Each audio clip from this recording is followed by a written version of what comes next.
ఛత్రపతి శివాజీ పట్టాభిషేక వారోత్సవాల సందర్భంగా గాంధీ చౌక్లో ఘనంగా నిర్వహించడం జరిగింది.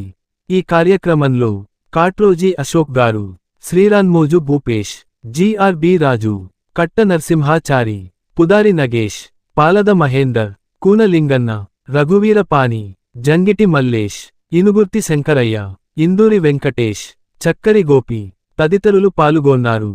ఒక్కొక్క తరానికి అవతార పురుషులు ఎత్తుతారు పుడతారు అంటే నేను మనం చెప్పుకుంటున్నాం మన చరిత్ర పురాణాలు. మరి అప్పుడు శివాజీ మహారాజులు, మరి ఇప్పుడు నరేంద్ర మోడీ గారు ఉన్నారు. ఇప్పుడు నరేంద్ర మోడీ గారు ఉన్నారు. నరేంద్ర మోడీ గారు ఉంటేనే ఉంటుంది. నరేంద్ర మోడీ గారు ఉన్నంత వరకు ఉంటుంది. కాబట్టి మనం నరేంద్ర మోడీ గారిని మద్దతు తెలుపుకుంటూ మనం ఇలాగే మొట్టమొదటి చెప్పిన ఒక్కొక్క వ్యక్తి 100 వ్యక్తులను మొత్తము అవగాహన కల్పించారు. అమ్మాయిలైతేంది, అబ్బాయిలైతేంది, తల్లులైతేంది, అక్కలైతేంది, తాతలకి రోజైతే ముఖ్యంగా పల్లెటూరు జనానికి అవగాహన కల్పించేసి ప్రతి సమావేశం లోపల హిందుత్వం యొక్క భావన నిర్వహించారు.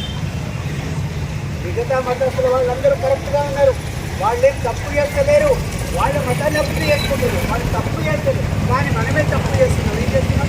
మన మతాన్ని అభివృద్ధి చేసుకోలేకపోతున్నాము.